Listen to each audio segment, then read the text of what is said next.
రాష్ట్ర ప్రయోజనాల కోసం అన్ని పార్టీలు కలిసి నడవాలని డిప్యూటీ సీఎం భట్టి విక్రమార్క అన్నారు. ఈ క్రమంలోనే ప్రజాభవన్లో అన్ని పార్టీల ఎంపీలతో సమావేశం ఏర్పాటు చేశామన్నారు. రాష్ట్ర ప్రయోజనాలు, సమస్యలు, కేంద్రం వద్ద రావాల్సిన నిధులు వంటి అంశాలపై చర్చించామన్నారు. రాష్ట్ర సమస్యల్ని పార్లమెంట్లో లేవనెత్తాలని ఎంపీలకి సూచించారు. ఈ మీటింగ్లో కాంగ్రెస్, ఎంఐఎం పార్టీ ఎంపీలు హాజరయ్యారు.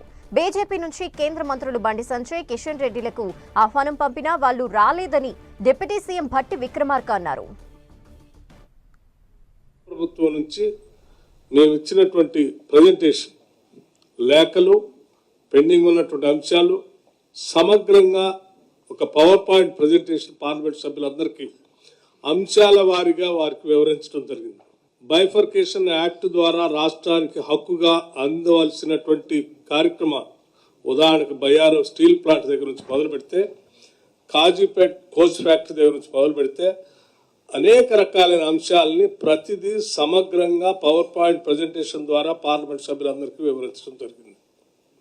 అట్లాగే రాష్ట్ర ప్రయోజనాలు దృష్టిలో పెట్టుకుని పెద్ద ఎత్తున ఈ రాష్ట్ర అభివృద్ధి కోసం ఆలోచన చేస్తున్న RRR సంబంధించినటువంటి ప్రాజెక్టు సంబంధించిన సమాచారం కానీ, మూసీ రిజర్వేషన్ ప్రాజెక్టు సంబంధించిన సమాచారం కానీ, లేకపోతే వరంగల్ దగ్గర ప్రతిపాదించిన టెక్స్టైల్ పార్క్ సంబంధించిన సమగ్రమైన సమాచారం కానీ, లేకపోతే మెట్రో రైలు సంబంధించిన సమగ్రమైన సమాచారం కానీ, లేకపోతే నవోదయ స్కూల్స్ సంబంధించిన సమగ్రమైన సమాచారం కానీ, ఇత్యాది అనేక రకాలైనటువంటి నదులు సంబంధించిన సమగ్రమైన సమాచారం కానీ, ఇత్యాది అనేక రకాలైనటువంటి సమాచారాన్ని గౌరవ పార్లమెంట్ సభ్యులందరికీ అందించి, తద్వారా రేపొద్దున జరిగేటువంటి పార్లమెంట్లో ఈ బడ్జెట్ సమావేశాల్లో ఈ అంశాలని లేవనెత్తడానికి కావాల్సిన ఆలోచనల్ని, ఈ సమాచారాన్ని వారికి అందించడం జరిగింది.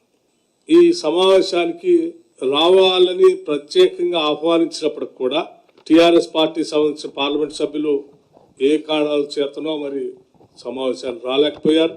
అట్లాగే భారతీయ జనతా పార్టీ సంబంధించినటువంటి పార్లమెంట్ సభ్యులు కానీ వారు కూడా కొన్ని కారణాల చేత సరే సమయం మాకు అంతగా వేరు కార్యక్రమాల్లో రాలేకపోయాం అని వారు ఒక సందేశాన్ని కూడా పంపించారు.